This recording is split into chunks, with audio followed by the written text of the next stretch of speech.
Yeah, so what we did here is we understood that this right here, this is the Abel's worst nightmare, you know, to claim that we got Africa from the colonizer. Nobody was calling themselves African. Nobody knew that they came from the continent, and there's no proof. These talking points are derailing in front of your very eyes. So this study provides a comprehensive understanding of the African descendants, individuals from the 17th century in Charleston, shedding lights on their origins, ancestry, and the broader context of the transatlantic slave trade. It also emphasizes the importance of community engagement and research, ensuring that the histories of these individuals are respectfully and accurately represented. Some of the questions from this study. In this study, we present the results of the community engaged ancient DNA research initiated after the remains of 36 African descendant individuals dating to the late 18th century. Okay, that's from page 1. Our results indicate that they have predominantly West and Central African genomic ancestry, with one individual exhibiting some genomic affiliation with populations in America. Okay, through the Ancestry African Burial Ground Project, we have investigated the lives of 36 18th century individuals from South Carolina, Charleston to be exact. From the 16th to the 18th century AD, over 15 million persons was abducted from the continent of Africa during what we call the transatlantic slave trade, of which nearly 300,000 were taken to the eastern shores of North America. Based on the analysis of the transatlantic slave data, we estimate between AD 1700 and 1810, a total of 174,000 recorded individuals were abducted from the ports in the upper and lower regions of the West African coast. Okay? And that's taken directly, a quote directly from page 3. Okay? Speaking about 1800s. You know what I mean? Just in case you guys think I'm just making this shit up, right? So the article itself is very, very, very detailed, and the approach of this article was just to kind of lend a little bit of understanding or a little bit of a lens into the life of these Africans. You know what I mean? Determining where they were from, who they were, seeing if we could gather any bit about them from the DNA. Okay, and the study generated 18 low coverage genomes and 31 unparental haplotypes. All right. The results showed that there was predominantly West and West Central African genomic ancestry. Interestingly, of course, like I said, the one individual exhibited genomic affiliations with the populations in America. They had A2, as you can see right here. Kusaw has A2 as the mtDNA haplogroup.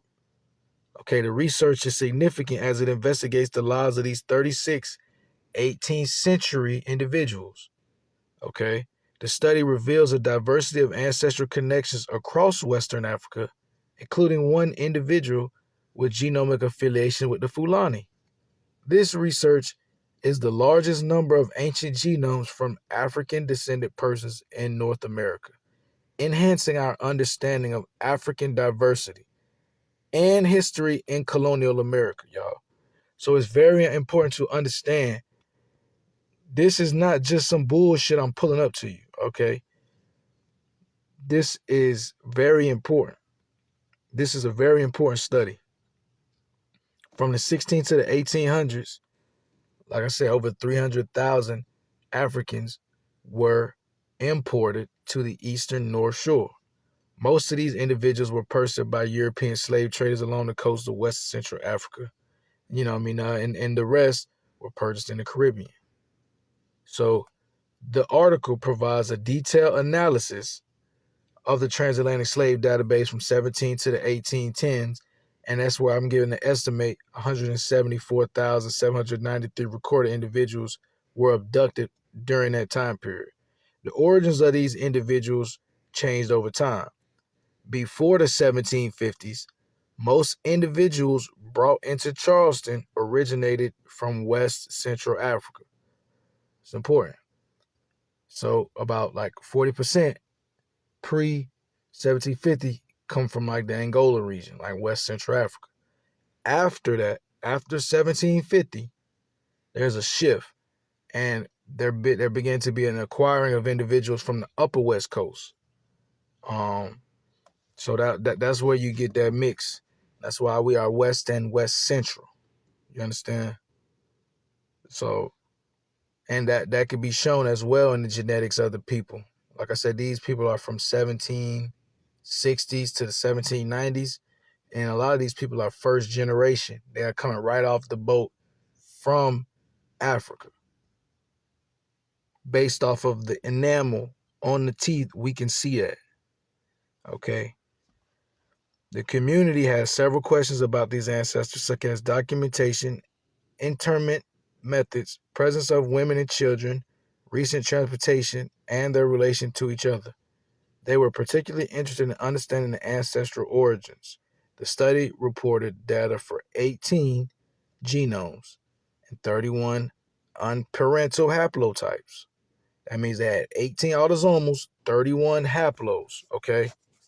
That's what that means, okay? So that's why you can see the haplos for all these different groups. But there was also to do autosomal for these people, okay? So you got to understand that.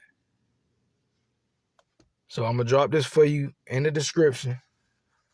I want to know what the Aboriginals got to say about this. We got Africans being pulled out of the ground. And not only are they being pulled out of the ground, we are showing that they do not have any genetic affiliation with each other. These aren't cousins. These aren't brothers. These are Africans of no relation to each other. Some of them being born in Africa. Some of them being born in America and in burial ground. What do the Aboriginals have to say about this? It's your boy Big Guzman, and remember, a pseudo always dies at their source. You spot a Moor, you spot an Abo, and that's 100% of the time I'm out.